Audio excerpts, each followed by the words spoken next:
दूदू के भैराना धाम में रिको industrial area के नाम पर जो आंख सुलग रही थी, उसमें अब नागौर सांसद हनुमान बेनीवाल ने अपनी सियासी ताकत झोंक दी है। साधु संतों के धरने को खुला समर्थन देते हुए बेनीवाल ने भजनलाल सरकार के खिलाफ अब तक का सबसे भयंकर मोर्चा खोल दिया है।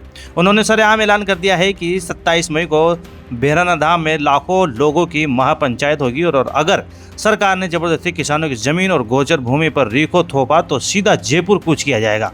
आखिर दूदू के इस धरने में बेनीवाल की एंट्री ने स्थानीय विधायक और डिप्टी सीएम डॉक्टर प्रेमचंद बेरवा की नींद क्यों उड़ा दी है और इस भक्ति के पीछे आरएलपी की कौन से सियासी शक्ति का गेम प्लान छिपा है, चलिए देखते हैं।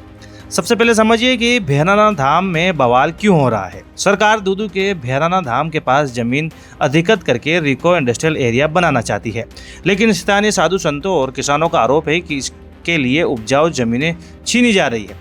गोचर भूमि जो गाय के लिए होती है वो खत्म की जा रही है और पेड़ों की अंधाधुंध कटाई हो रही है। कई दिनों से चल रहे इस धरने को जब सरकार ने अनसुना कर दिया तो हनुमान बेनीवाल मैदान में कूद पड़े। उन्होंने ऐलान किया कि 27 मई को भैराना में एक विशाल महापंचायत होगी। बेनीवाल ने सख्त चेतावनी दी है कि अगर सरकार ने जबरदस्ती की तो जनता जयपुर की तरफ कूच कर देगी। बेनीवाल ने इस मुद्दे पर पूरी बीजेपी सरकार और खासकर डिप्टी सीएम प्रेमचंद बेरवा को कटघरे में खड़ा कर दिया है। नागौर में प्रेस वार्ता करते हुए बेनीवाल ने बीजेपी पर दोहरे मापदंड का आरोप लगाया है। उन्होंने कहा, बीजेपी गाय और संतों के नाम पर वोट तो मांगती है, लेकिन जब संतों के सम्मान और धार्मिक स्थलों को बचाने की बात आती है तो सरकार मौन हो जाती है।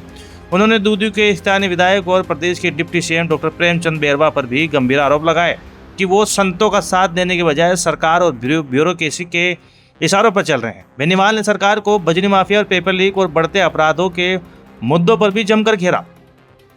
सियासत में कोई भी कदम बिना फायदे के लिए नहीं उठाया जाता है और बेनीवाल की इस हुंकार के पीछे भी एक बहुत बड़ा गणित है। राजनीतिक जानकारों का मानना है कि बेनीवाल दूदू में भैराना धाम के धरने का समर्थन करके दरअसल आरएलपी की जड़ें मजबूत कर रहे हैं। आने वाले पंचायत और निकाय चुनाव में आरएलपी पूरी ताकत से उतरने वाली है।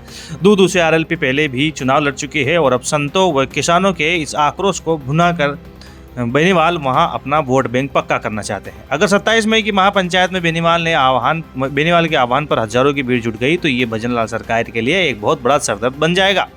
एक तरफ दूदू में रोजगार के लिए रिको का विकास जरूरी बताया जा रहा है तो दूसरी तरफ पर्यावरण, गायों की जमीन और संतों की आस्था का सवाल है और इन सब के बीच सुलग रही है पंचायत चुनाव की राजनीति।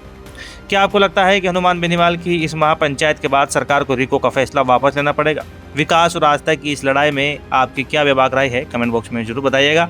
राजस्थान की राजनीति, हर जमीनी आंदोलन का सबसे तेज विश्लेषण देखने के लिए सब्सक्राइब करें हमारा चैनल रोयल पत्रिका। तब तक के लिए जय हिंद।